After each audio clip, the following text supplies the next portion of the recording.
ሰላም ጤና ይስጥልን እጅጉን የተወደዳችሁና የተከበራችሁ የአዲስ ስፖርት ቤተሰቦቻችን እንደምን አላችሁልን? ከእናንተው ከሆነው ከአዲስ ስፖርት የዩቲዩብ ቻናላችን አዳዲስ ስፖርታዊ ጉዳዮችን ልናካፍላችሁ እነሆ ዳግም ተገናኘን። ስለምታደምጡን ቆይታችሁን ከኛ ጋር ስለምታደርጉም እጅጉን ከልብ አድርገን እናመሰግናለን። በዛሬው የሐሙስ ማለዳ የስፖርት የመረጃ ሰዓታችን የተለያዩ ርዕሰ ጉዳዮችን ወደ እናንተም የምናደርስ ነው የሚሆነው። ከነዚህ መካከል ትልልቆቹን የአውሮፓ ክለቦች የተመለከቱ በርከት ያሉ የዝውውር ጉዳዮች ይነሳሉ። እነሱን ስፖርታዊ ጉዳዮች እናነሳለን። የኔሽንስ ሊግ ጨዋታ ትናንትና ሲጠበቅ የነበረ አንድ መርሃ ግብር ነበር። በጀርመን እና በፖርቱጋል መካከል የተደረገ ጨዋታ።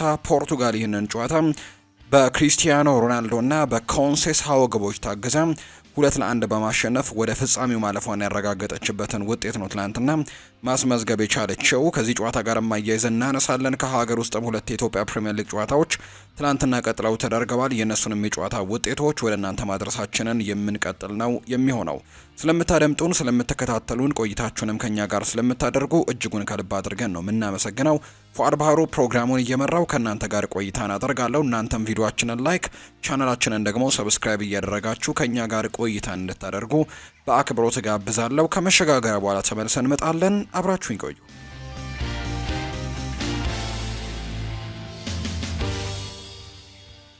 ከሀገር ውስጥ መረጃዎቻችን ነው የዛሬን ፕሮግራማችንን የምንጀምረው። የኢትዮጵያ ፕሪሚየር ሊግ ጨዋታዎች ትናንትና ቀጥለው ተደርገዋል። ከነዚህ መካከል ትናንትና መቀሌ ሰባ እንደርታ ድል ቀንቶታል። በኢትዮጵያ ፕሪሚየር ሊግ 33ኛ ሳምንት መርሃ ግብር መቀሌ ሰባ እንደርታ ከሲዳማ ቡና ጋር ያደረጉትን ጨዋታ 1-0 በሆነ ውጤት ነው መቀሌ ሰባ እንደርታዎች ማሸነፍ የቻሉት። ብቸኛውን የማሸነፊያ ግብም ቤንጃሚን ኮቴ ነው ከመረብ ጋር ማሳረፍ የቻለው።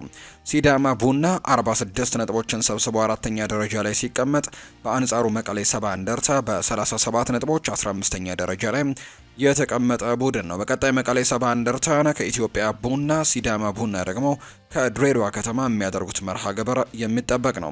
ሌላኛው በ33ኛው ሳምንት የምሽቱ ጨዋታ ደግሞ ወላይታ ዲቻን ከፋሲል ከነማ ጋር ያገናኘው ጨዋታ ነበር። ይህንን ጨዋታ ወላይታ ዲቻዎች ፋሲል ከነማን 3-0 በሆነ ውጤት ያሸነፉበት መርሃ ግብር ሆኗል። የወላይታ ዲቻን የማሸነፊያ ግቦችም ዘላለም አባተ 2 ጎሎችን ማስቆጠር ሲችል፣ ሌላውን ጎል ደግሞ መሳይ ሰለሞን ነው ከመረብ ጋር ማሳረፍ የቻለው። ፋሲል ከነማ ያለፉትን 9 ጨዋታዎች ማሸነፍ አልቻሉም። በ5 አቻ ሲለያዩ በ4 ደግሞ ሽንፈት ቀምሰዋል። ወላይታ ዲቻ 45 ነጥቦችን ሰብስበው 5ኛ ነው። ፋሲል ከነማ በአንጻሩ በ38 ነጥቦች 13ኛ ደረጃ ላይ የተቀመጠ ቡድን ሆኗል። በቀጣይ ፋሲል ከነማ ከኢትዮ ኤሌክትሪክ፣ በአንጻሩ ወላይታ ዲቻ ደግሞ ከባህር ዳር ከተማ ጋር ጨዋታቸውን የሚያደርግ ይሆናል።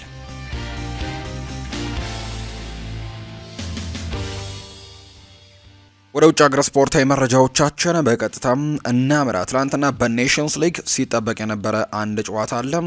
እንግዲህ እሱም የፖርቱጋልና የጀርመን ብሔራዊ ቡድን ጨዋታ ነበር። በርከት ያሉ ሀሳቦች ከጨዋታው በፊት እንዲሁ ሲነሱ እንደነበረ የምናስታውሰው ነው። ትናንትና እንግዲህ ጨዋታው ምሽት 4 ሰዓት ላይ በሚዩኒክ ነበር የተደረገው። ጀርመን እንግዲህ በሜዳዋ ነበር ጨዋታዋን ያደረገችው። እንግዲህ በዚህ በኔሽንስ ሊግ ሕግ መሰረት ደግሞ ያሸነፈው ቡድን በቀጥታ ወደ ቀጣዩ ዙር የሚያልፍበት ውጤት ነው እንግዲህ የሚመዘገብ የነበረው። ስለዚህም ፖርቱጋል ትናንትና 2-1 በሆነ ውጤት በማሸነፏ ጨዋታውን እንግዲህ ወደ ቀጣዩ ዙር ወደ ፍጻሜው ማለፏን ያረጋገጠችበት ውጤት ነው ትናንትና እየተመዘገበው። ፖርቱጋል እንግዲህ ትናንትና ጨዋታውን 2-1 በሆነ ውጤት ስታሸንፍም ልማደኛው ክሪስቲያኖ ሮናልዶ እንዲሁ ጎል ማስቆጠር ችሏል። ከዛ በተጨማሪ ፍራንቼስኮ ኮንሴሳኦ ደግሞ እጅግ በጣም ቆንጆ የምትባል ጎል ትናንትና ማስቆጠር ችሏል። በእርግጥ ቀደም ብሎ ጎል ማስቆጠር የቻሉት ጀርመኖች ናቸው። በፍሎሪያን ቨርትስ አማካኝነት ቀዳሚ ሆነው ነበር። በተለይ የጆሹዋ ኬሚች አሲስት ደግሞ እጅግ አስደናቂ ነበረች። ፍሎሪያን ቨርትስ ጎሉን በማስቆጠር እንግዲህ በጀርመን ቀዳሚ ሆና ነበር። ነገር ግን ተቀይሮ የገባው ፍራንቼስኮ ኮንሴሳኦ 63ኛው ደቂቃ ላይ በግሩም ጎል አቻ ካደረጋቸው በኋላ ሮናልዶ 68ኛው ደቂቃ ላይ አስቆጥሮ ፖርቱጋል 2-1 በሆነ ውጤት እንድታሸንፍም ያደረገበት ውጤት ነው የተመዘገበው። ፖርቱጋል በዚህ መሰረትም ወደ ፍጻሜው ማለፏን ያረጋገጠችበት ውጤት ነው የተመዘገበው። ሌላኛው እንግዲህ ፖርቱጋል በፍጻሜው ዛሬ እንግዲህ ጨዋታቸውን የሚያደርጉት የስፔንና የፈረንሳይን አሸናፊ የፊታችን እሁድ የምትገጥም ነው የሚሆነው። የፖርቱጋል ብሔራዊ ቡድን ከፍተኛ ግብ አስቆጣሪ የሆነው ክሪስቲያኖ ሮናልዶ የጎል ብዛቱን ለፖርቱጋል 137 ከፍ ማድረግ የቻለበትን አጋጣሚን የተመለከተው እንግዲህ የተለያዩ ቁጥራዊ መረጃዎች ሲወጡ ነበር። በተለይ ከዚህ ጋር በተያያዘ እንግዲህ ክሪስቲያኖ ሮናልዶ 30 ዓመት ከሞላው በኋላ ያስቆጠራቸው ጎሎች ጭምር እንግዲህ ከትልልቆቹ ከሚባሉት በአሁን ላይ እንግዲህ ከሚገኙ ትልልቅ ከዋክብት ከሚባሉት እንግዲህ ተጫዋቾች በጣም የላቀ እንደሆነ እነሱ በሙሉ ኬሪየራቸው ካስቆጠሩት ጎል ለብሔራዊ ቡድን ማለት ነው በጣም የላቀ እንደሆነ የሚያሳዩ ቁጥራዊ መረጃዎችን እየተመለከትን ነበር። ሮናልዶ 30 ከሞላው በኋላ ለፖርቱጋል ብሔራዊ ቡድን 85 ጎሎችን ነው ማስቆጠር የቻለው በአጠቃላይ 30 ዓመት ከሞላው በኋላ። በአንጻሩ ኔይማር ጁኒየር የብራዚል ብሔራዊ ቡድን የምንጊዜም ከፍተኛ ግብ አስቆጣሪ ነው፣ ነገር ግን ያስቆጠረው 79 ግቦችን ነው በአጠቃላይ። ሚሮስላቭ ክሎዛ የጀርመን ብሔራዊ ቡድን የምንጊዜም ከፍተኛ ግብ አስቆጣሪ ነው፣ ያስቆጠረው 71 ጎል ነው። ሃሪ ኬን የምንጊዜም የእንግሊዝ ብሔራዊ ቡድን ከፍተኛ ግብ አስቆጣሪ ነው፣ 71 ግቦችን ነው ማስቆጠር የቻለው። ዝላታን ኢብራሂሞቪች የስዊድን ብሔራዊ ቡድን የምንጊዜም ከፍተኛ ግብ አስቆጣሪ ነው፣ 62 ግቦችን ያስቆጠረው። ዳቪድ ሲልቫ የስፔን ብሔራዊ ቡድን የምንጊዜም ከፍተኛ ግብ አስቆጣሪ ነው፣ 59 ግቦችን ያስቆጠረው። ኦሊቪዬ ዡሩ የፈረንሳይ የምንጊዜም ከፍተኛ ግብ አስቆጣሪ ነው፣ 57 ግቦችን ነው ማስቆጠር የቻለው። ሮቢን ቫን ፐርሲ እንዲሁ ለኔዘርላንድ ብሔራዊ ቡድን 50 ግቦችን ነው ማስቆጠር የቻለውና የነዚህ ትልልቅ የሚባሉ ሀገራት የምንጊዜም ከፍተኛ ግብ አስቆጣሪዎቻቸው ሮናልዶ 30 ከሞላው በኋላ እንኳን እሱ ያስቆጠረውን ያክል ማስቆጠር እንዳልቻሉ ትላንትና የተለያዩ መረጃዎች ሲወጡ ነበርና ሮናልዶ አሁንም ጎል በማስቆጠር ሂደቱ ቀጥሏል። ሮናልዶ በአጠቃላይ በእግር ኳስ ሕይወቱ ያስቆጠሩ አጠቃላይ ግቦች ብዛትም 937 ማድረስ የቻለበትን አጋጣሚን የተመለከተ ነው። ሮናልዶ በኔሽንስ ሊግ ባደረጋቸው 8 ጨዋታዎች 7 ግቦችን አስቆጥሯል። በዚህ ውድድር ዓመት አንድ ኳስ ደግሞ አበቻችቶ አቀብሏል። ፖርቱጋል ጀርመንን ከ25 ዓመታት በኋላ ነው ለመጀመሪያ ጊዜ ማሸነፍ የቻለችው እንጂ ከዛ በ25 ዓመታት ውስጥ እንግዲህ ማሸነፍ የቻለችበት አጋጣሚ አልነበረም። ሌላኛው የኔሽንስ ሊግ ጨዋታ ዛሬ ምሽት ነው የሚደረገው። ዛሬ ተጠባቂው ጨዋታ ይደረጋል በፈረንሳይና በስፔን መካከል የሚደረግ መርሃ ግብር ነው። በርካቶች በተለይ ደግሞ ከዚህ ጨዋታ ጋር በተያያዘ የባሎን ዶርን ጉዳይ ያነሳሉ። በስፔን ብሔራዊ ቡድን ላሚን ያማል ይገኛል፣ በፈረንሳይ ብሔራዊ ቡድን ደግሞ እንዲህ ኦዝማን ዴምቤሌ ይገኛል እና ሁሉም እንግዲህ ከዚህ ጨዋታ ጋር አያይዘው ስለ ባሎን ዶር እያነሱ ነው የሚገኘውና ይሄ ጨዋታ ዛሬ ምሽት የሚጠበቅ ጨዋታ ነው። ስፔን ከፈረንሳይ ጋር ምሽት 4 ሰዓት ላይ በኔሽንስ ሊግ ጨዋታቸውን የሚያደርጉ ነው የሚሆነው። ይህ ጨዋታ በስፔን ነው መርሃ ግብሩ እንደሚደረግም የወጣለት። ስፔን ይህንን ጨዋታ የማሸነፍም ቅድመ ግምት በከፍተኛ ሁኔታ እንዳገኘች ነው እየተገለጸ የሚገኘው። ዛሬ ምሽት 4 ሰዓት ሲል ግን ስፔን እና ፈረንሳይ በዩኤፋ ኔሽንስ ሊግ ጨዋታቸውን የሚያደርጉ ነው የሚሆነው። ሊቨርፑልን የተመለከቱ መረጃዎችን ደግሞ እናንሳ ውድ ቤተሰቦቻችን። ኢብራሂማ ኮናቴ ይናገራል። የሊቨርፑሉ ተጫዋች ሜሲ እንደ ላሚን ያማል ያደረገ አይመስለኝም ሲል ነው ኢብራሂማ ኮናቴ የተናገረው። ፈረንሳዊው የተከላካይ ስፍራ ተጫዋች የሆነው ኢብራሂማ ኮናቴ ላሚን ያማልን በአንድ ተጫዋች ማስቆም በጣም አስቸጋሪ መሆኑን የተናገረው። በተለይ ዛሬ እርስ በርስ እንግዲህ ጨዋታ እንዳላቸው ይታወቃል። ኢብራሂማ ኮናቴ የሊቨርፑሉ ተጫዋች የፈረንሳይ ብሔራዊ ቡድን ተከላካይ ነው። በአንጻሩ ደግሞ ላሚን ያማል ደግሞ የስፔን ብሔራዊ ቡድን የአጥቂ መስመር ተጫዋች እንደሆነ ይታወቃልና ዛሬ እርስ በርስ ይገናኛሉ። እሱን በአንድ ተጫዋች ማቆም በጣም ከባድ ነው ሲል የተናገረው። ላሚን ያማልን በተናጠል አንድ ለአንድ ማስቆም በጣም አስቸጋሪ ነው ሲል ኢብራሂማ ኮናቴ ይናገራል። ኮናቴ ቀጥልና ላሚን ያማል ለየት ያለ ተጫዋች ነው ሲል ሊዮኔል ሜሲ በሱ እድሜ እንግዲህ እሱ ያደረገውን ነገር እንዳደረገ አላውቅም የሚል አይነት ሀሳብን ጭምር ነው እንዲሁ የሰጠው። ኤምባፔ በሪያል ማድሪድ ስኬታማ ዓመትን አሳልፏል። የወርቅ ጫማን አሸንፏል። ትልቅ የሚዲያ ጫና ቢኖርበትም ዓመቱ ለሱ ግን የተለየ ነበር ሲልም ነው ኢብራሂማ ኮናቴ ጨምሮ የተናገረው። እዚሁ ሊቨርፑል ውስጥ ከዝውውር ጉዳዮች ጋር በተያዙ ደግሞ አንዳንድ ጉዳዮችን እናንሳም። ሊቨርፑሎች የቦርንመዙን ሃንጋሪያዊ የግራ መስመር ተከላካይ ሜሎስ ኬርኬዝን ለማስፈረም በጣም ቅርብ እንደሆኑ የሚያሳይ መረጃ እየወጣ ይገኛል። አንድሬ ሮበርትሰንን እንግዲህ ተተኪ እያፈላለጉ የሚገኙት ሊቨርፑሎች አሁን ላይ ይህንን ተጫዋች ማግኘታቸው ነው እየተገለጸ የሚገኘው። ሃንጋሪያዊ ሚሎስ ኬርኬዝ በቀጣይ ወደ አንፊልድ እንደሚመጣ ይጠበቃል። በ45 ሚሊዮን ፓውንድ የዝውውር ሂሳብ ደግሞ ይህንን ነገር ለማጠናቀቅም ከጫፍ መድረሳቸውን የሚያሳዩ መረጃዎች ናቸው እየወጡ የሚገኙት። ሌላኛው ከሊቨርፑል ጋር የሚነሳው ጉዳይ ሊቨርፑል አሁን ላይ እንግዲህ በክንፍ መስመር ተጫዋቹ ሉዊስ ዲያዝ ላይ እርግጠኛ አይደሉም። ምክንያቱም አልናስሮች ጥያቄ እያቀረቡ ነው። ባርሴሎና ይህንን ተጫዋች የማስፈረም ፍላጎት አለው። ስለዚህ ይልቀቅ ይቆይ የሚታወቅ ነገር የለም። ኮዲ ጋክፖም እንዲሁ ከባየር ሚኒክ ጋር ስሙ ሲነሳ እንደነበር እናስታውሳለን። ዲየጎ ዦታ ዘንድሮ የሚጠበቀውን አይነት ፐርፎርማንስ አላሳየም። ስለዚህ ሊቨርፑሎች በዛ ቦታ ላይ ተጫዋቾችን ለማምጣት ሙከራዎችን ሊያደርጉ እንደሚችሉ ይነገራል። ሊቨርፑል አሁን ላይ የኤሲ ሚላኑን ራፋኤል ሊያውን ለማዘዋወር ሀሳቡ አላቸው። በዚህ ደረጃ ስለሚደረጉ ተጨባጭ ድርድሮች ወይም ንግግሮች እስካሁን ይፋ ባይደረጉም ነገር ግን ሊቨርፑል ሀሳቡ እንዳለው ነው ፋብሪዚዮ ሮማኖ መረጃውን ያጋራው። አርሰናልን ደግሞ እንመልከት። ሚኬል አርቴታ የሊሮይ ሳኔ አድናቂ ነው ተብሏል። ነገር ግን ይህንን ዝውውር እንደ መጀመሪያው ሳይሆን እንደ ሁለተኛ አማራጭ ነው አርሰናሎች የሚመለከቱት። ሌሎች ተጫዋቾችን በዚህ ቦታ ላይ ለማስፈረም በትልቁ እንቅስቃሴዎችን ያደርጋሉ። ነገር ግን የማይሳካላቸው ከሆነ ፕላን ቢያቸው ይሆናል ተብሎ ይታሰባል። ሊሮይ ሳኔ ተጫዋቹ እንግዲህ ከጀርመኑ ክለብ ባየር ሚኒክ ጋር ዘንድሮ ከኮንትራት ነጻ ይሆናል። ስለዚህ በነጻ ወደ ፈለገው ክለብ የሚያመራበት እድሉ ይኖረዋልና ከእድሜው ጋር በተያያዘ ግን በርካቶች ጥያቄ ያነሱበታል። ከዛ በተጨማሪ ግን ሊሮይ ሳኔ በአርሰናል የሚወደድ ወይም በሚኬል አርቴታም የሚወደድ ተጫዋች ነው። ነገር ግን ቀዳሚ ኢላማቸው እንደማይሆን ግን እየተገለጸ ይገኛል። ሪያል ማድሪድ እንግዲህ ትልልቅ ክለቦች እንግዲህ እንደሚያደርጉት ሁሉ አንዳንድ ተጫዋቾቹን ከአርሰናል እንግዲህ እየተመለከተ እንደሚገኝ ይታወቃል። ከዚህ በፊት እንግዲህ የዊሊያም ሳሊባን ጉዳይ የምናስታውሰው ነው። እንዲህ ቡካዮ ሳካም ከሪያል ማድሪድ ጋር ስሙ ሲነሳ የምናስታውስበት ጊዜ እንዲሁ አለ። አሁን ላይ ደግሞ ሪያል ማድሪዶች በአርሰናል ቤት የሚገኘውን አንድ ተጫዋች ላይ በጣም በትልቁ ትኩረት እያደረጉበት ይገኛሉ። ይህ ተጫዋች ማይልስ ሉዊስ ስኬሊ ነው። የማይልስ ሉዊስ ስኬሊን ተወካዮች ጋር ተገናኝተው ንግግሮችን እንዳደረጉ የሚያሳዩ መረጃዎች እየወጡ ይገኛሉ። ስለ ወደፊት ሁኔታም ለመረዳትና አርሰናል ማይልስ ሉዊስ ስኬሊን የክለቡ ተስፋ እንደሆነ ነግረዋቸዋል። የረጅም ጊዜ ኮንትራቱን በቅርቡ ይፈርማል ብለው ወኪሎቹ ነግረዋቸዋል። ነገር ግን ሪያል ማድሪድ ግን ይህንን ተጫዋች ለማስፈረም ፍላጎቶች እንዳሉት የሚያሳዩ መረጃዎች ናቸው እየወጡ የሚገኙት። የቶማስ ፓርቴን ኮንትራት ጉዳይ እናንሳ። የቶማስ ፓርቴ ኮንትራት የዘገየው የፓርቴ ወኪልና የአርሰናል አመራሮች ስላልተስማሙ ነው የሚል መረጃ እየወጣ ነው። የቶማስ ፓርቴ ወኪል ፍላጎት ለቶማስ ፓርቴ የ3 ዓመታት ኮንትራትና ክለቡ እንዲያቀርብለት ማድረግ ነው። ክለቡ ደግሞ ከ2 ዓመታት በላይ ለቶማስ ፓርቴ ኮንትራት ማቅረብ እንደማይፈልግ የሚያሳዩ መረጃዎች እየወጡ ነው።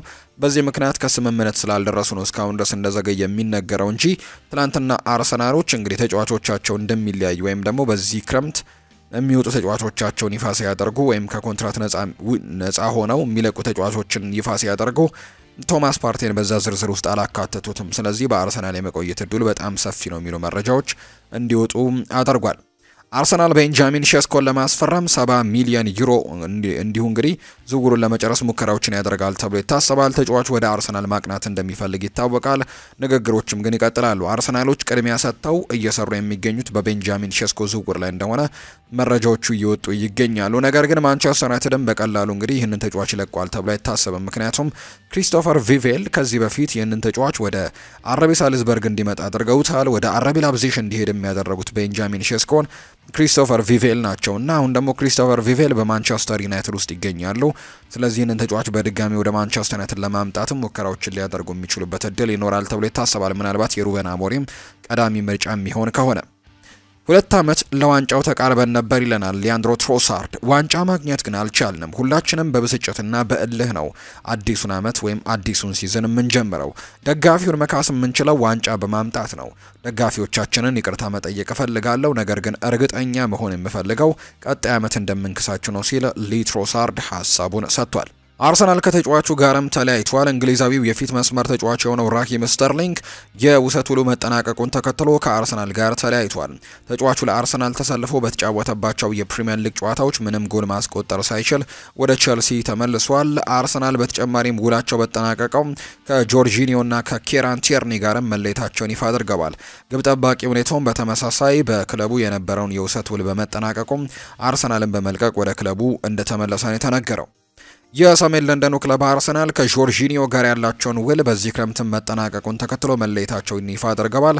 ጆርጂኒዮ በቀጣይ የብራዚሉን ክለብ ፍላሚንጎን ለመቀላቀል ከስምምነት ደርሷል። ፍላሚንጎ ጆርጂኒዮን በዓለም ክለቦች ዋንጫ ውድድር ይዘው መጓዝ እንደሚፈልጉ ሲገለጽ ከአርሰናል ጋር ድርድር መጀመራቸው ነው የሚነገረው። አርሰናል ጆርጂኒዮ ውሉን በወሩ መጨረሻ ከመጠናቀቁ በፊትም ለፍላሚንጎ ለመስጠት ክፍያ መጠየቁ ተነግሯል። ሪያል ማድሪድ በተመሳሳይ ሁነት እንግዲህ አሌክዛንደር አርኖልድን ለመውሰድ ለሊቨርፑል 10 ሚሊዮን ዩሮ መክፈላቸው አይዘነጋም። አርሰናል ከ2 ዓመታት በፊት ጆርጂኖን በ13 ሚሊዮን ፓውንድ ከቼልሲ ማስፈረማቸው ይታወሳል። አሁን ላይ በነፃ እንግዲህ ክለቡን ይለቃል ተብሎ ይታሰባል። ነገር ግን ኮንትራቱ ከመጠናቀቁ በፊት እንግዲህ ቀደም ብሎ ከአንድ ወራት ቀደም ብሎ ስለሆነ ተጫዋቹን ለማስፈረም ሙከራዎችን የሚያደርጉት ለዛ እንግዲህ የተወሰነ ገንዘቦችን ፍላሚንጎ ሊከፍሉ እንደሚችሉ ይነገራል። ማንቸስተር ዩናይትድን ደግሞ የተመለከቱ መረጃዎችን አሁን ላይ ወደ እናንተ እናደርስ ውድ ቤተሰቦቻችን። ብሬንትፈርድ ከዩናይትድ ምን ያክል ዋጋ ይፈልጋል የሚለውን ደግሞ እንመልከት። ማንቸስተር ዩናይትዶች እንግዲህ ብራያን ምቤሞን ለማስፈረም ብሬንትፈርድን ለማነጋገር ማሰባቸው መዘገቡ የሚታወስ ጉዳይ ነው። ተጫዋቹ ማንቸስተር ዩናይትድን መቀላቀል እንደሚፈልግም ግልጽ አድርጓል። እንግዲህ ሰሞኑን ይህንን መረጃ ስንሰማ እንደነበር የምናስታውሰው ነው። አሁን ላይ ብሬንትፈርድ ለዝውውሩ ማንቸስተር ዩናይትድ ለማቲያስ ኩኛ ዝውውር ለወልቭስ የከፈለውን ያክል ክፍያ መጠየቃቸው የሚያሳዩ መረጃዎች እየወጡ ነው። ብሬንትፈርድ ከተጫዋቹ ዝውውር ከ60 እስከ 65 ሚሊዮን ፓውንድም የዝውውር ሂሳብ እንደሚፈልጉ ጭምር ነው እየተነገረ የሚገኘው። ብራያን ምቤሞ በበኩሉ ማንቸስተር ዩናይትድ ከፍተኛ ደሞዝ እንዲያቀርብለትም መጠየቁ ጭምር ነው እየተነገረ የሚገኘው። ብራያን ምቤሞ ለማንቸስተር ዩናይትድ ፕሮጀክት እና ከማንቸስተር ዩናይትድ ለቀረበለት ፕሮፖዛልም ይሁንታውን ሰጥቷል። እሱ እሺ ብሏል። ሆኖም ግን ከብሬንትፈርድ ተጫዋች መግዛት በጣም ከባድ ነገር እንደሆነ እየተገለጸ ነው። እነሱ ልክ እንግዲህ እንደ ብራይተን ሁሉ ለመደራደርም ከባባድ እንደሆኑ ጭምር ነው የሚነገረው። ብራያን ምቤሞ ዝውውሩ ከ60 እስከ 65 ሚሊዮን ፓውንድ የዝውውር ገንዘብ የሚፈልጉ ሲሆን ዩናይትድ ከተጫዋቹ ጋር ከተስማሙ በኋላ ዝውውሩን ለማጠናቀቅ ለመሞከር ዝግጁ እንደሆኑ ነው የሚነገረው። ይህ ዝውውር እንግዲህ በጣም በትልቅ በጉጉት የሚጠበቅ እንደሆነ ነው ፋብሪዚዮ ሮማኖ መረጃውን እያጋራ ይገኛል። ማንቸስተር ዩናይትድ የ17 ዓመቱን የግራ መስመር ተመላላሽ የሆነው ዲኤጎ ሊዮንን አስቀድሞ የግሉ ማድረጉ አይዘነጋም። የማንቸስተር ዩናይትድ ሰዎች ተጫዋቹን እንግዲህ በቀጥታ ወደ ዋናው ቡድን መቀላቀል እንግዲህ ተጫዋቹ ላይ ተጽዕኖ ይፈጥራል ብለው ስለሚያስቡ በመጀመሪያ አካዳሚውን የሚቀላቀል ይሆናል። በጊዜ ሂደት ደግሞ ተጫዋቹ ልምድ ሲያካበት እና ደግሞ ለፕሪሚየር ሊጉ ፈተና ብቁ ሆኖ ሲገኝም ወደ ዋናው ቡድን እንደሚቀላቀል ጭምር ነው መረጃዎቹ እየወጡ የሚገኙት። ከወደ ጣሊያን ሊሳንድሮ ማርቲኔዝን የሚፈልግ አንድ ክለብ ብቅ ብለዋል። በጣሊያናዊው አሰልጣኝ በአንቶኒዮ ኮንቴ የሚመሩት ናፖሊዎች አርጀንቲናዊውን የማንቸስተር ዩናይትድ የመሃል ተከላካይ የሆነው ሊሳንድሮ ማርቲኔዝን ፍላጎት እንዳላቸው እየተነገረ ነው። በቻምፒየንስ ሊግ ውድድር ላይ የሚሳተፉ ክለቦች ሊሳንድሮ ማርቲኔዝ ላይ ፍላጎት አላቸው። ነገር ግን ሊሳንድሮ ማርቲኔዝ ወደ የትኛውም ክለብ የመዘዋወር እቅድ የለውም። የእሱ ብቸኛው እቅድ በማንቸስተር ዩናይትድ ቆይቶ ከቡድኑ ጋር ስኬታማ ጊዜያትን ማሳለፍ እንደሆነ ነው መረጃዎች እየጠቆሙ የሚገኙት። የቱርኩ ክለብ ጋላታሳራይ እንግሊዛዊውን የመስመር አጥቂ ጄደን ሳንቾን ከማንቸስተር ዩናይትድ የማስፈረም ፍላጎት አለው። ጋላታሳራይ ማንቸስተር ዩናይትድ ለተጫዋቹ ዝውውር የሚጠይቀውን ዋጋ ለመክፈል ፍቃደኛ ቢሆንም ተጫዋቹ ግን በግሉ የሚፈልገው ደሞዝ መጠን እና ጥቅማ ጥቅም ከወዲሁ የቱርኩን ክለብ አሳስቦታል የሚል መረጃ ነው እየወጣ የሚገኘው። ከቸልሲ ጋርም የተለያየበት ምክንያት ያ እንደሆነ ይነገራል። ተጫዋቹ እንግዲህ በደሞዝ ጉዳይ ከቸልሲ ጋር ስላልተስማማ ነው። በቀጣይ የቱርኩ ክለብ ይህንን ነገር እያሰበበት እንደሆነ ነው የሚገለጸው። ማንቸስተር ዩናይትዶች እንግዲህ ቡድናቸው ላይ ማቆየት አይፈልጉም ወይም ከዚህ በኋላ ሊጠቀሙበት እንዳላሰቡ ጭምር ነው እየተገለጸ የሚገኘው። ጄደን ሳንቾን ማንቸስተር ዩናይትድ ለራስመስ ሆይለንድ አዲስ ክለብ በመፈለግ ላይ እንደሆኑም የሚያሳዩ መረጃዎች እየወጡ ይገኛሉ።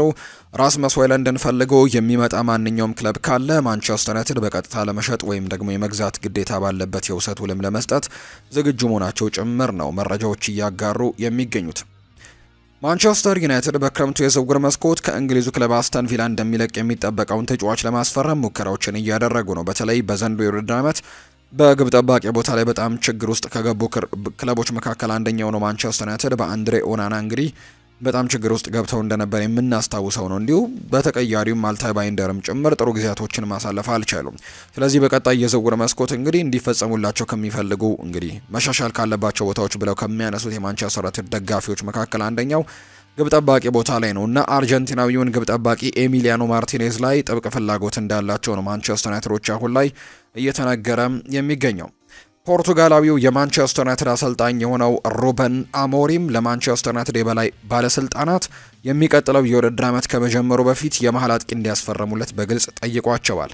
ሩበን አሞሪም ከቀድሞ ተጫዋቹ ከግብ አዳኙ ቪክተር ዮከርሽ ጋርም ዳግም የመስራት ትልቅ ፍላጎት አለው። ለማንቸስተር ዩናይትድ አስተዳደሮችም ስዊድናዊውን ግብ አስቆጣሪ ቪክተር ዮከርሽን ወደ ቲያትር ኦፍ ድሪምስ እንዲያመጡለትም ጠይቋል ተብሏል። ማንቸስተር ዩናይትዶች የሩበን አሞሪም ጥብቅ የሆነ ፍላጎትን ካረጋገጡ በኋላ በቪክተር ዮከርሽ ዝውውር ላይ ግፊት ለማድረግና ተጫዋቹን ለማስፈረምም በትልቁ ሊንቀሳቀሱ እንደሚችሉ ነው እየታመነ የሚገኘው። ሌላኛው ከማንቸስተር ዩናይትድ ጋር የምናነሳው ጉዳይ ሰር ዴቭ ብሬስፈርድ ሚናቸው ሊገደብ ነው። የማንቸስተር ዩናይትድ የአመራር ቦርድ አባልና የኢኒዮስ ድርጅት ዋና ስራ አስፈጻሚ ሰር ዴቭ ብሬስፈርድ ከ1 ዓመት ቆይታ በኋላ በማንቸስተር ዩናይትድ ቤት በስፖርቱ ዘርፍ ያላቸው ሚና እንዲቀንስና ወደ ድሮ ሚናቸው ማለትም በኢኒዮስ ድርጅት ውስጥ የዳይሬክተርነት ሚናቸውን እንዲወጡ ከሰር ጂም ራትክሊፍ ትዕዛዝ ተሰጥቷቸዋል ተብሏል። ይህንን ተከትሎ ሰር ዴቭ ብሬስፈርድ ከዚህ በኋላ በማንቸስተር ዩናይትድ ስፖርታዊ ውሳኔዎች ላይ እምብዛም ሀሳብ ሰጪ ይሆናሉ ተብሎ አይጠበቅም ብሎናል ዘ ታይምስ በመረጃው። ማንቸስተር ሲቲን ደግሞ እንመልከት። ጃክ ግሪሊሽ ከቡድኑ ስብስብ ውጪ ሊደረግ ነው። ጃክ ግሪሊሽ ከማንቸስተር ሲቲ የዓለም ክለቦች ዋንጫ ውድድር ስብስብ ውጪ ሊሆን እንደሚችል ነው ዘ አትሌቲክ አረጋገጠው። የ29 ዓመቱ ጃክ ግሪሊሽ በተጠናቀቀው የውድድር ዓመት 20 የፕሪሚየር ሊግ ጨዋታዎችን ቢያደርግም በቋሚነት የተሰለፈው በ7 ጨዋታዎች ላይ ብቻ እንደነበር ይነገራል።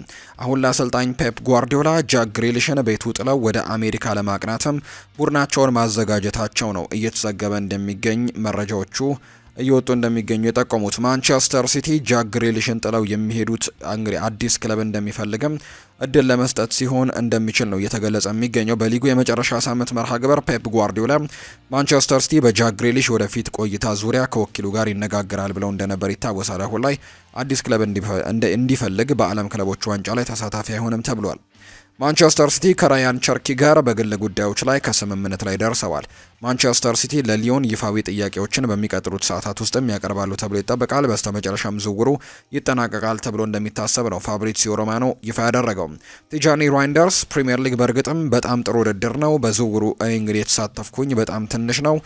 አባቴ ነው አብዛኛውን ነገር የጨረሰው። ትንሽ ልጅ ሆነ የምታልመው ነገር ነው ፕሪሚየር ሊግ መጫወት። እናም ደግሞ ከፔፕ ጓርዲዮላ ጋር እስካሁን ግንኙነት አላደረግንም፣ ነገር ግን በቀጣይ በሱ መሰልጠን ጥሩ ነገር ነው ሲልም ነው ቲጃኒ ራይንደርስ የተናገረው።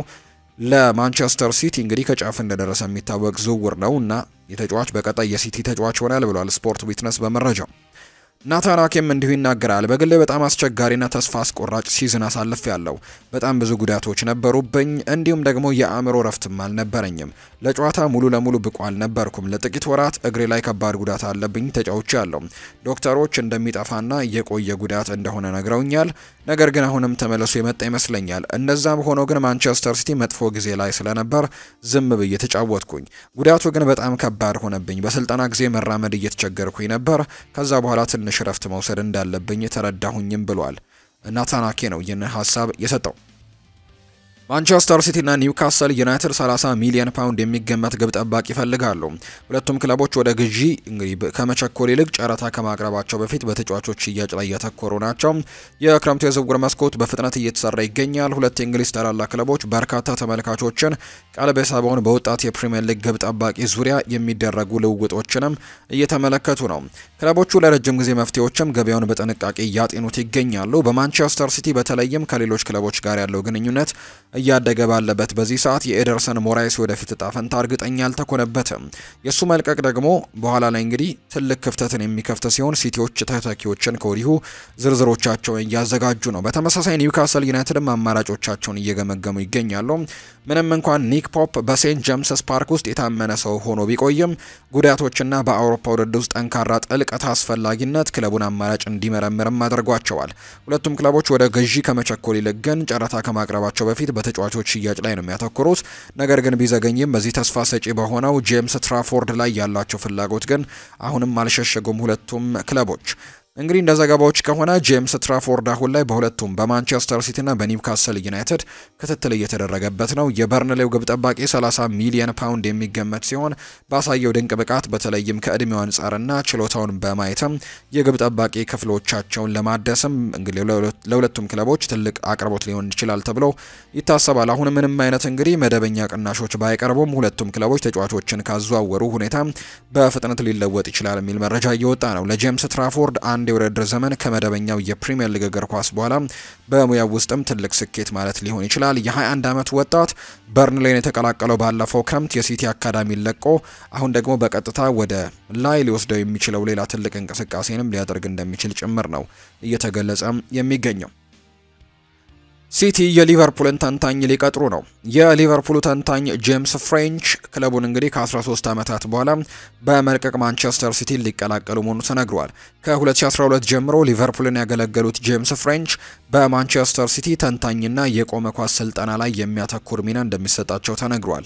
ጄምስ ፍሬንች በአሰልጣኝ ብሬንደን ሮጀርስ ዘመን ክለቡን የተቀላቀሉ ሲሆን በየርገን ክሎፕና በአርነ ስሎት ቡድን ውስጥም በትንታኔ ክፍሉ ጉልህ ሚና ነበራቸው። የትንታኔው ባለሙያ በቀጣይ ደግሞ የቀድሞ የሊቨርፑል ምክትል አሰልጣኝ ፔፕ ሊንደርስ በማንቸስተር ሲቲ የሚቀላቀሉ ይሆናል። አሰልጣኝ ፔፕ ጓርዲዮላ በቀጣይ አዲስ ነገር ይዘው ለመምጣትም የአሰልጣኝ ቡድን አባላቶቻቸውን እንደ አዲስም እያዋቀሩ እንደሚገኙ ጭምር ነው የተመለከትነው። ሪያል ማድሪድን ደግሞ እንመልከት። ማድሪድ ተጫዋች ለማስፈረም እያነጋገሩ ነው። ሪያል ማድሪድ የአርጀንቲናዊውን ክለብ ሪቨር ፕሌት የአጥቂ አማካይ የሆነው ፍራንኮ ማስታንቱኖን ለማስፈረም ነው እንቅስቃሴ በማድረግ ላይ መሆናቸው የተነገረው። ሎስ ብላንኮቹ የ17 ዓመቱን አማካይ ፍራንኮ ማስታንቱኖን ተወካዮች አግኝተው በዝውውሩ ጉዳይ ማነጋገራቸውን ዘ አትሌቲክ አስነብቧል። በሌላ በኩል የፈረንሳዩ ክለብ ፓሪስ ሰን ዠርሜን ተጫዋቹን ለማስፈረም ከፍተኛ ፍላጎት እንዳላቸው ይነገራል። ወጣቱ ተስፈኛ ፍራንኮ ማስታንቱኖ በሪቨር ፕሌት ባለው ኮንትራት ውስጥም 45 ሚሊዮን ዩሮ የውል ማፍረሻ እንዳለው ይነገራል። ተጫዋቹ በቀጣይ በኤንዞ ፈርናንዴስ ተይዞ የነበረውን የክለቡ ከፍተኛ ሽያጭን 44 ሚሊዮን ዩሮን ሪከርድም እንደሚያሻሽለው ነው እየተነገረ የሚገኘው። በአሁኑ ወቅት ፓሪስ ሰን ዠርሜን አሁንም ፍራንኮ ማስታንቱኖን ዝውውር ግንባር ቀደሙ ክለብ ነው። ፔዤ ከፍራንኮ ጋርም እንዲሁ ከክለቡ ሪቨር ፕሌት ጋርም በመነጋገር የተጫዋቹን ውል ማፍረሻ 45 ሚሊዮን ዩሮ እንግዲህ ለመክፈልም ፍላጎት እንዳላቸው ነው የሚነገረው። በቅርብ ሰዓታት ውስጥ ደግሞ ሪያል ማድሪድ ከፓሪስ ሰን ዠርሜን ጋር ያለው ስምምነት መጠናቀቁን ለማወቅ ጥያቄዎችን ሲያደርግ ቆይቷል። እናም መጪዎቹ ቀናት ለዚህ ዝውውር ወሳኝ ይሆናሉ ተብሎ ነው የሚጠበቀው። ማርቲን ዙቢሜንዲ በአሰልጣኝ ሻቪ አሎንሶ እጅግ የሚወደድ ተጫዋች ሲሆን በስፔን ብሔራዊ ቡድን ውስጥም የረጅም ጊዜ የሮድሪ ተተኪ ተደርጎ ይታያል። ከዚህ በተጨማሪ የተጫዋቹ የውል ማፍረሻ 60 ሚሊዮን ዩሮ ነው። ይህም ደግሞ እንደሱ አይነት አስደናቂ ብቃት ላለው ተጫዋች ተመጣጣኝ የዝውውር ዋጋ እንደሆነ ዲያሪዮ አስመረጃውን አጋርቷል። አርሰናሎች ለዚህ ተጫዋች ዝውውር የቀረቡ ናቸው፣ ነገር ግን እስካሁን ምንም የተረጋገጠ ነገር እንደሌለው ነው የሚነገረው። ምክንያቱም ተጫዋቹ በይፋ እንግዲህ ወደ የትኛው ክለብ እንደማመራ አላውቅም፣ ረጅም የዝውውር ጊዜያቶች ይኖራሉ የሚል አይነት ሀሳብ ከሰጠ በኋላ እንግዲህ አሁንም ዝውውሩ ላይ ጥያቄዎች እንዲነሱ አድርጓል። አርሰናል ግን ቅርቡ ቡድን እንደሆነ ነው ሲነገር የቆየው። ጣሊያናዊው ጋዜጠኛ ኒኮላ ሺር ሉካ ሞድሪች በነፃ ዝውውር ወደ ኤሲ ሚላን ለማምራት መቃረቡን በአሁኑ ሰዓት ይፋ አድርጓል። ሉካ ሞድሪች የፊታችን ሰኞ ወይም ማክሰኞ የሕክምና ምርመራዎችን የሚያከናውን ሲሆን በጣሊያኑ ኃያል ክለብ ቤትም ለ1 ዓመት የሚቆይ አዲስ ውልም የሚፈራረም ሲሆን በክለቡ በአመት 4 ሚሊዮን ዩሮ ደሞዝም ያገኛል ብሎናል። ኒኮላ ሺር ነው መረጃውን ያጋራው። ሉካ ሞድሪች እና ሉካስ ቫስኪዩስ ከዓለም ክለቦች ዋንጫ በኋላ ከሪያል ማድሪድ ጋር የነበራቸው አስደናቂ የእግር ኳስ ሕይወትን ጨርሰው ክለቡን ከተሰናበቱ በኋላ ድንቅ ስራቸውን ይጨርሳሉ። በዚህም ከሪያል ማድሪድ ጋር አዲስ ኮንትራት የተፈራረሙ የ20 ዓመቱ ዲን ሃውችሰን እና የ26 ዓመቱ አሌክዛንደር አርኖልድ የቡድን አማካኝ እድሜ ገደብም ወደ 25.3 ዓመትም ይቀንሱታል። ይህ ማለት በ2022-23 የውድድር ዘመን በሪያል ማድሪድ ቤት ከነበረው አማካይ 28.2 የእድሜ ጣራ በ3 ዓመታት የቀነሰ እንደሆነ ጭምር መረጃዎቹ እያሳዩ ይገኛሉ። አሁን ላይ ቸልሲን እንመልከት። ሊያም ዴላፕ ትላንትና ለቸልሲ በይፋ ፊርማውን አኑሯል። ቸልሲን የመጣሁት ዋንጫን ፈልጌ ነው ብሏል ሊያም ዴላፕ። የምዕራብ ለንደኑ ክለብ ቸልሲ የኢፕስዊች ታውኑን የፊት መስመር ተጫዋች ሊያም ዴላፕን ማስፈረማቸውን በይፋ አስታውቀዋል። ሰማያዊዎቹ የተጫዋቹን ኮንትራት ማፍረሻ 30 ሚሊዮን ፓውንድ በመክፈል በ6 ዓመታት ኮንትራት አስፈርመውታል። ዴላፕ ከፊርማው በኋላ ቸልሲ ምን ያክል ታላቅ ክለብ እንደሆነ አውቃለሁ፣ ለማደግ ጥሩ ቦታ ይሆነኛል ብሏል። አክሎም በክለቡ ተጨማሪ ዋንጫዎችን እንዲያሸንፍም እንደሚረዳና ስኬታማ እንደምሆንም ተስፋ አደርጋለሁ በማለት ነው የተናገረው። ወደ ቸልሲ መምጣት የፈለኩት ዋንጫ ለማሸነፍ ነው። የክለቡ ኃላፊዎችን ሳነጋገርም ሁሉም ሰው ምኞቱ ከፍ ወዳለ ደረጃ የመመለስ ነው ሲልም ነው ሊያም ዴላፕ የተናገረው። እኔም ክለቡ ወደ ትልቅ ደረጃ እንዲመለስም ለማድረግ ሙከራዎችን አደርጋለሁ ብሏል። ቸልሲ ከሊያም ዴላፕ በኋላ ሌላ አጥቂ ለማስፈረም ቢፈልጉም ኒኮላ ጃክሰንን ግን ለመሸጥ እየሞከሩ አይደለም። ለኒኮላ ጃክሰን ቅርብ የሆኑ የመረጃ ምንጮች ጃክሰን ባለበት ሁኔታ ደስተኛ እንደሆነና ለመፎካከር ዝግጁ መሆኑንም ይገልጻሉ። ነገር ግን ሌላ አጥቂ መስመር ተጫዋች ለማምጣትም ሙከራዎችን ማድረጋቸው አይቀሬ እንደሆነ ነው የሚነገረው። የለንደኑ ክለብ ዌስትሃም ዩናይትድ ቸልሲ መሐመድ ቁዱስን ማስፈረም እንደሚፈልግ የገለጸ ሲሆን ቸልሲ ለዌስትሃም ገንዘብና አንድ ተጫዋችን ማቅረቧል የሚል መረጃ ጭምር እየወጣ እንደሚገኝ ነው የሚገለጸው። እንግዲህ መሐመድ ቁዱስ ከዌስትሃም ዩናይትድ ጋር ዘንድሮ ይለያያል ተብሎ ይጠበቃል። ኦስማን ዴምቤሌ ባሎን ዶር ማሸነፍ ይገባዋል ብሏል ዲዴ ዴሾ። የፈረንሳይ ብሔራዊ ቡድን ዋና አሰልጣኝ የሆኑት ዲዴ ዴሾ ኦስማን ዴምቤሌ የዘንድሮ ባሎን ዶር እንደሚገባው ነው የገለጹት። ከዛሬው የስፔን ጨዋታ በፊት አስተያየታቸውን የሰጡት ዲዴ ዴሾ ዴምቤሌ ካሳለፈው የውድድር ዓመት አንጻር 100% ባሎን ዶር የሚገባው ለሱ ነው። ኢብራሂማ ኮናቴ በበኩሉ ደግሞ በዚህ ዓመት ብቸኛው ባሎን ዶር የሚገባው ተጫዋች ዴምቤሌ ነው ሲል አስተያየቱን ሰጥቷል። ኮናቴ ቀጥልና ከላሚን ያማል ጋር አልስማማም፣ ባሎን ዶር ሐሙስ እንግዲህ ሊታወቅ አይችልም ሲልም እንዲሁ ተናግሯል። እንግዲህ ሰሞኑን አንዳንድ የወጡ መረጃዎች ነበሩ። በተለይ ላሚን ያማል በፈረንሳይና በስፔን መካከል በሚደረገው ጨዋታ ስለ ባሎን ዶር ልታነሱ ትችላላችሁና በዚህ ጨዋታ ይወሰን የምትሉ ከሆነ ችግር የለውም የሚል አይነት ሀሳብን ሰጥቶ ነበርና ኢብራሂማ ኮናቴ ግን በዚህ ጨዋታ ላይ አይወሰንም፣ ኦስማን ዴምቤሌ ዘንድሮ ማሸነፍ ይገባዋል ሲል ተናግሯል። ፊፋ በድጋሚ የትኬት ዋጋ መቀነሱን አስታውቋል። የዓለም ክለቦች ዋንጫ ውድድር አዘጋጅ ፊፋ የውድድሩ የመክፈቻ ጨዋታ ትኬት ተሽጦ ባለመጠናቀቁ ምክንያት የትኬት ዋጋ መቀነሱ ተነግሯል። ኢንተር ማያሚ ከግብፁ አልአህሊ ጋር የሚያደርጉት የመክፈቻ ጨዋታ በ10 ሺዎች የሚቆጠሩ ዶላር ዋጋ ያላቸው ትኬቶች ተሽጠው እንዳልተጠናቀቁ ተነግሯል። ይህንን ተከትሎ ፊፋ የጨዋታው የመክፈቻ ባዶ ወንበሮች ሊኖሩ ይችላሉ በሚል ፍራቻ የትኬት ዋጋውን ማውረዱን የተገለጸው። የጨዋታው ስቴዲየም መግቢያ ትኬት ዝቅተኛው ከ349 ለሁለተኛ ጊዜ ቅናሽ ተደርጎበት $55 መደረጉ ተዘግቧል። እስካሁን ለጨዋታው የተሸጡ ትኬቶችም ከ20 ሺህ በታች መሆናቸው የተዘገበ ሲሆን ፊፋ በበኩሉ ቁጥሩ ከዚህ ይበልጣል ሲልም ነው ያስተባበለው። የመክፈቻ ጨዋታው ቅዳሜ ሰኔ 7 2017 ዓ.ም ከ65 ሺህ በላይ ተመልካቾችን መያዝ በሚችለው ሃርድ ሮክ ስቴዲየም እንደሚደረግ ነው የሚታወቀው። አሰልጣኝ ሊ ካርስሌ ውላቸውን አራዘሙ። የእንግሊዝ ከ21 ዓመት በታች ብሔራዊ ቡድን አሰልጣኝ የሆኑት ሊ ካርስሌ በብሔራዊ ቡድን ውላቸውን አራዝመዋል። አሰልጣኝ ሊ ካርስሌ ብሔራዊ ቡድኑን እስከ 2027 የ21 ዓመት በታች እንግዲህ የአውሮፓ ቻምፒየንሺፕ ውድድር መጨረሻ ድረስ እንደሚመሩት ነው ይፋ የተደረገው። ውሌን ለማራዘም ደስተኛ ነኝ፣ ከወጣቶች ጋር የመስራት እድል ማግኘትና ትልቅ ደረጃ እንደሚደርሱ መርዳትም ያስደስታል ሲሉ ሊ ካርስሌ ተናግረዋል። አሰልጣኝ ሊ ካርስሌ የአሰልጣኝ ጋሬት ሳውዝጌትን መልቀቅ ተከትሎ ዋናው የእንግሊዝ ብሔራዊ ቡድንን በጊዜያዊ አሰልጣኝነት መምራታቸው አይዘነጋም። አሰልጣኙ 3 ዋናብስትን በ6 ጨዋታዎች መርተው በ5ቱ አሸንፈዋል። ማይክል ካሪክ ደግሞ ከኃላፊነት ለቋል። የቀድሞው የማንቸስተር ዩናይትድ ተጫዋች ማይክል ካሪክ ከሚድልስቦሮ አሰልጣኝነት ጋር በጋራ ስምምነት መልቀቁን ይፋ አድርጓል። የ43 ዓመቱ ማይክል ካሪክ ሚድልስቦሮን ከ2022 ወዲህ ላለፉት 3 ዓመታት በአሰልጣኝነት መርተዋል። ማይክል ካሪክ ባለፉት 3 ዓመታት ቡድኑን ለእንግሊዝ ፕሪምየር ሊግ ማብቃትም አልቻለም። ክለቡ በተጠናቀቀው የውድድር ዓመትም በሻምፒዮንሺፑ 10ኛ ደረጃን በመያዝ ነበር ማጠናቀቅ የቻለውና ባለፉት 3 ዓመታት ወደ ፕሪምየር ሊግ እንዲያድግ ባለማድረጉ ምክንያት ከክለቡ ጋር መለየቱ ወይም ደግሞ በስምምነት መለየቱን የሚያሳዩ መረጃዎች ደግሞ እየወጡ ይገኛሉ። ቶተንሃሞች የተከላካይ ፊርማን ለመጨረስ የክረምቱን የዝውውር ስራ ጀምረዋል።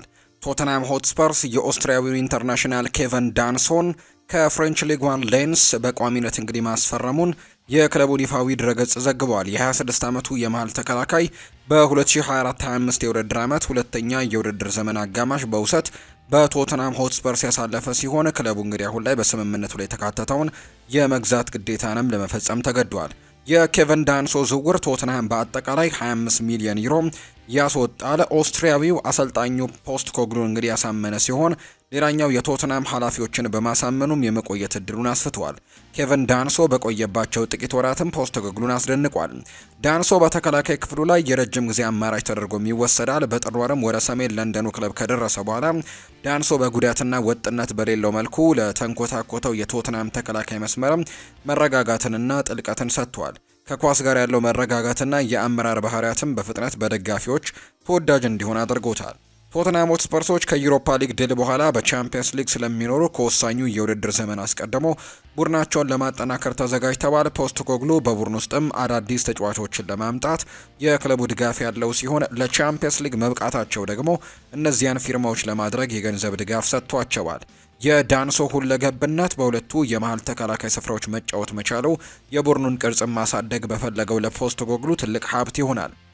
የተጫዋቹ ውል አሁን ላይ ቋሚ ሲሆን ዳንሶ በቶተንሃም ቅድመ ውድድር ዘመን ዝግጅቱን ጎልቶ እንደሚታይ ይጠበቃል። እናም በ2025-26 የውድድር ዘመን ዝግጅቱም ጎልቶ እንደሚታይ ነው በርካቶች እየጠበቁ እንደሚገኙ ዘገባዎች እየጠቆሙ የሚገኙት ብሎናል የመረጃ ምንጮ። ሌላኛው የምናነሳው መረጃ ደግሞ ከአትሌቲኮ ማድሪድ ጋር የተያዘ ነው። አትሌቲኮ ማድሪድ ሌላኛውን የሊቨርፑል ተጫዋች ለማስፈረም ፍላጎት አለው። አትሌቲኮ ማድሪድ በክረምቱ የተጫዋቾች የዝውውር መስኮት ላይ ቢያንስ አንድ ተጫዋች ለመልቀቅ ተዘጋጅተዋል። እናም ደግሞ አንድ የሊቨርፑል ተጫዋች ምትክ አድርገው ለማስፈረምም እድላቸው ሰፊ ነው።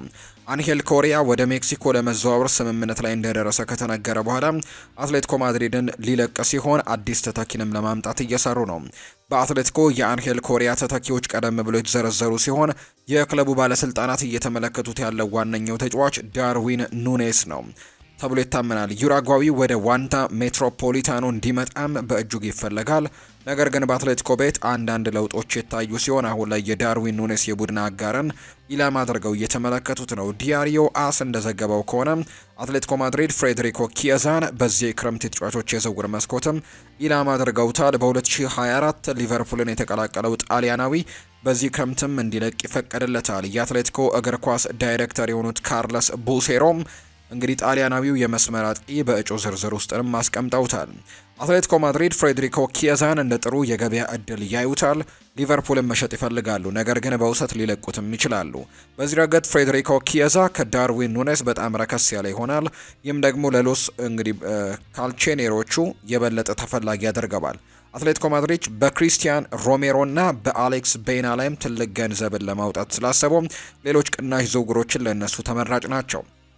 በ2024 ከሊቨርፑል ዝውውር በፊት ፍሬድሪኮ ኪየዛ የባርሴሎናን ከፍተኛ ፍላጎትም ስቧል።